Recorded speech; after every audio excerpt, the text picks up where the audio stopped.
राधा वल्लभ श्री हरिवंश आप सभी लोगों का स्वागत है हमारे चैनल पे। तो कुछ आप लोगों बहुत सारे लोगों ने कमेंट किया है सेवा से रिलेटेड। तो मेरे लिए बहुत डिफ़िकल्ट हो जाता है सबको एक एक करके रिप्लाई करना, पर जितनी बार मेरी नज़र में कोई कमेंट आता है तो वो मैं ध्यान रखती हूँ और मैं ट्राई करती हूँ अपनी तरफ से कि श्री जी कृपा से वीडियो या ब्लॉग के माध्यम से बता सकूं। तो आज का जो वीडियो हम बना रहे हैं वो बना रहे हैं ठाकुर जी और श्री जी की सेवा को लेके कि हमें कैसे सेवा करनी है और किन नियमों का पालन करना है और किन चीज़ों का हमें ध्यान रखना है सेवा करने के दरमियान।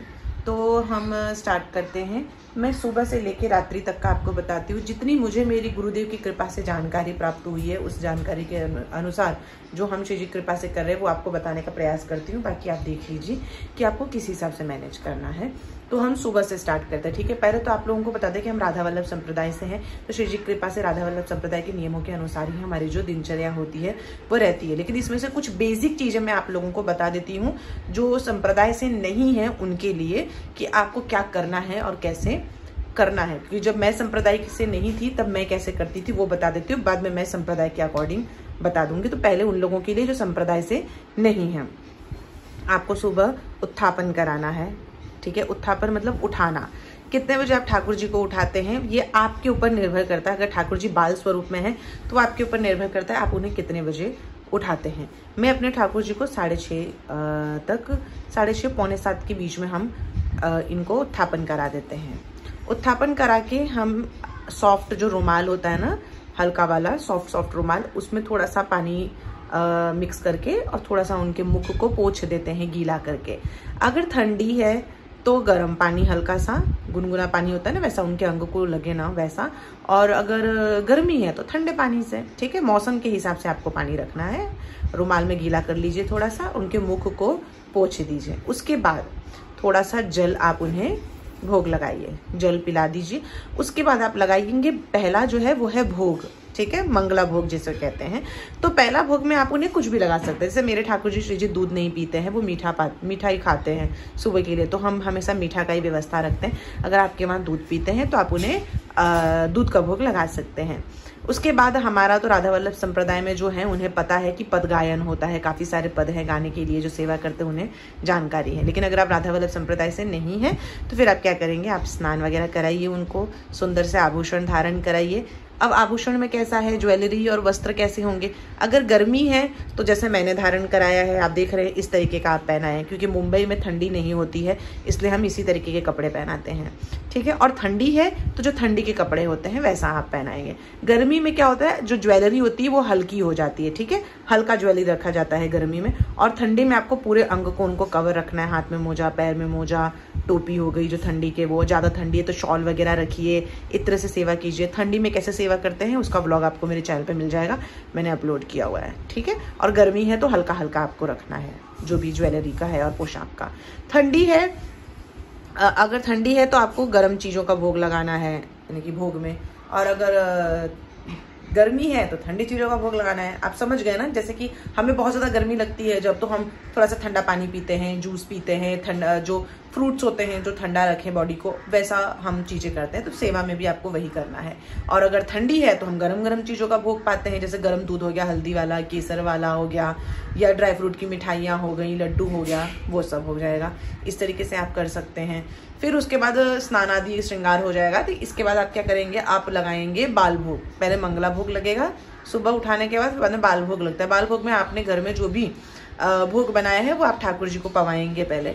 तो उसमें आप आपकी स्वतः इच्छा, आप जैसा भोग लगाना चाहें वैसा भोग लगा सकते हैं, ठीक है।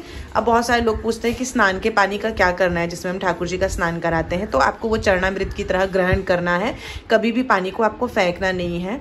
तो अगर आप किसी वस्तु से स्नान कराते, जैसे पीताम्बरी तो हम यूज़ नहीं करते हैं, अभियांग पाउडर से स्नान करा रहे हैं, या किसी लेप वगैरह से अगर आप स्नान कर रहे हैं तो उस पानी को आप गमले में या पेड़ पौधों में आप डाल सकते हैं। और अगर सिर्फ पानी से स्नान करा रहे हैं जैसे कि हम कराते हैं तो आपको वो पानी पीना है, आप बॉटल के अंदर भर सकते हैं और फिर बाद में आप पूरे दिन उसको पिए। कभी भी चरणामृत का पानी आपको नॉर्मली फेंकना नहीं है। ठंडी बहुत ज़्यादा है तो उसका तो मैंने आपको बता दिया, वो आप अलग से वीडियो में देख लीजिएगा, ठंडी की सेवा का मैंने बता दिया है। और फिर इसके बाद आप लगा देंगे बाल भोग, उसके बाद आप करेंगे आरती, ठीक है। भोग लगने के बाद आरती होती है ना। पहले हम लोग क्या करते थे, आरती करते थे, बाद में भोग लगाते थे, लेकिन जब पता चला तो पहले भोग लगता है फिर आरती होती है। मंगला में आप आरती करना चाहते हैं तो वो आपकी इच्छा है, नहीं तो कोई बात नहीं, जैसा आपके पास समय मिले उस अपने समय के अनुसार आप सेवा करें। ये तो हम लोगों के लिए है श्री जी की कृपा से कि हमारे पास समय है तो हम आरती हमेशा करते हैं भोग के बाद। आपके पास समय नहीं है तो आप भोग लगाएं जरूर, ठीक है। सुबह फिर बाद में आप 9 बजे के आसपास 8:30 बजे आप भोग लगा दें, फिर उनकी आरती कर दीजिए, ठीक है। फिर हो गया ये। फिर बाद में हम लगाएंगे इनको राजभोग, जो कि दोपहर में लगता है कुछ 12:30 बजे के आसपास, ठीक है। 12:30-1 बजे आपको जब समय मिले उस अनुसार आप उन्हें फिर राजभोग में आपको जो भी आप बना रहे हैं भोग वो आप उन्हें लगाइए। कोई ऐसा नहीं, डिमांड नहीं है कि यही खिलाना है वही खिलाना है, ऐसा नहीं है। आपका जैसा सामर्थ्य, जैसे श्री जी ने आपको जो भी चीज़ें प्रदान की है उस हिसाब से आप कर सकते हैं, कोई दिक्कत नहीं है। दाल चावल सब्जी रोटी पापड़, राजभोग थोड़ा सा अच्छे तरीके से आप पवाइए उनको। फिर उसके बाद आप क्या करेंगे, इनके वस्त्र हल्के कर, आभूषण हल्के करके, वस्त्र थोड़ा सा नॉर्मल करके फिर आप इनको पढ़ा देंगे, यानी कि शयन, ठीक है। आप 1-1:30 बजे के आसपास इन्हें शयन करा देंगे। फिर आप वापस संध्या में इनको उठाएंगे 4:30-5 बजे। आपकी इच्छा आप कितने बजे उठा रहे हैं, मैं अपना बता दे रही हूँ ताकि आपको आइडिया हो जाए।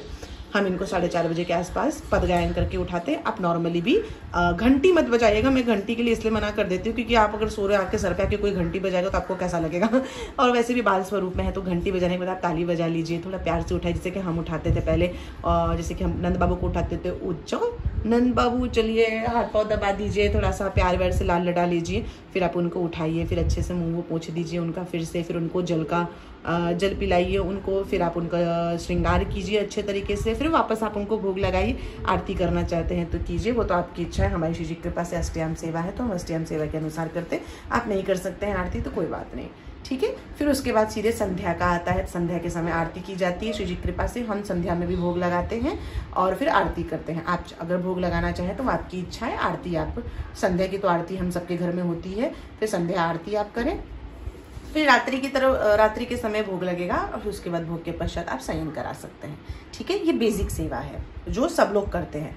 अब इसमें क्या है, लोग भोग का पूछते कितनी बार भोग लगाना है। देखिए आप जितनी बार लगा सकते हैं, बाल स्वरूप में है ठाकुर जी तो आप जितनी बार भोग लगाना चाहिए। हमारे राधा वल्लभ संप्रदाय में तो कैसा है, अष्टयाम सेवा में श्री जी की कृपा से मंगला भोग लगता है, बाल भोग लगता है, राजभोग लगता है। फिर जब उठाते हैं शाम को 4:30 बजे उत्थापन भोग लगता है।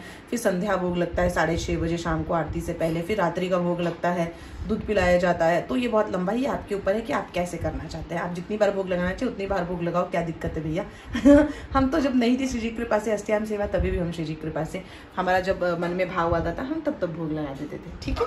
अगर आप कहीं जा रहे हैं ऑफिस वगैरह और आपको ऐसा लग रहा है कि श्री जी सेवा में है या ठाकुर जी सेवा में है तो किस हिसाब से करेंगे, तो आप उनके पास भोग रख के जाया करें। जैसे 2-3 घंटे के लिए जा रहे हैं तो अगर आप उनके पास हमेशा भोग रखें।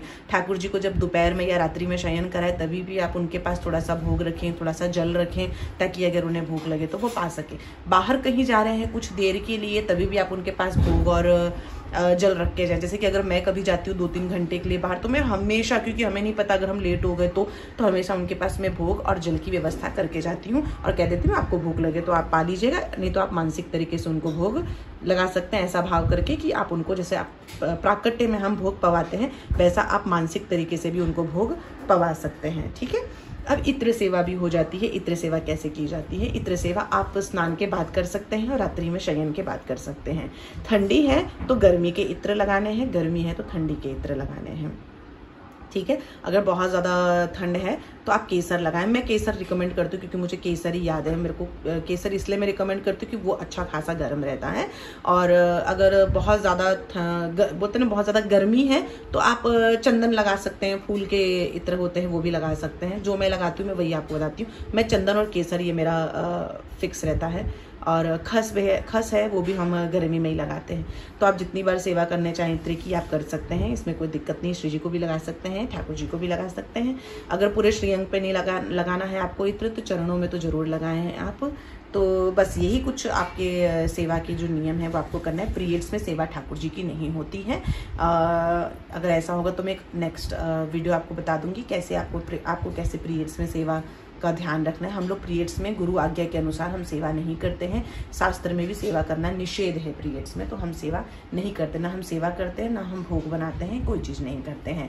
अब आपको ठाकुर जी की सेवा में एक और चीज़ का ध्यान रखना है कि अगर आप पॉटी करने जाते हैं तो आपको वस्त्र बदलने हैं। अगर आपने जो भी वस्त्र पहन के आप पॉटी करने गए हैं तो आपको वस्त्र भी बदलना है, स्नान करना है और नए वस्त्र धारण करना है। अगर आप सुसु करने जाते हैं तो आपको आपके प्राइवेट पार्ट धोने हैं, हाथ धोना है, पैर धोना है और मुंह धो के फिर आपको सेवा में आना है। जितनी बार आप श्री जी और ठाकुर जी की स्पर्श करते हैं उतनी बार आपको अपने हाथों को धो लेना है। देखिए हमने यहाँ पे क्या रखा है, यमुना जल रखा हुआ है। स्पर्श करने से पहले हम अपने हाथों को पवित्र करते हैं। आप चाहें तो आप पानी से धो सकते हैं।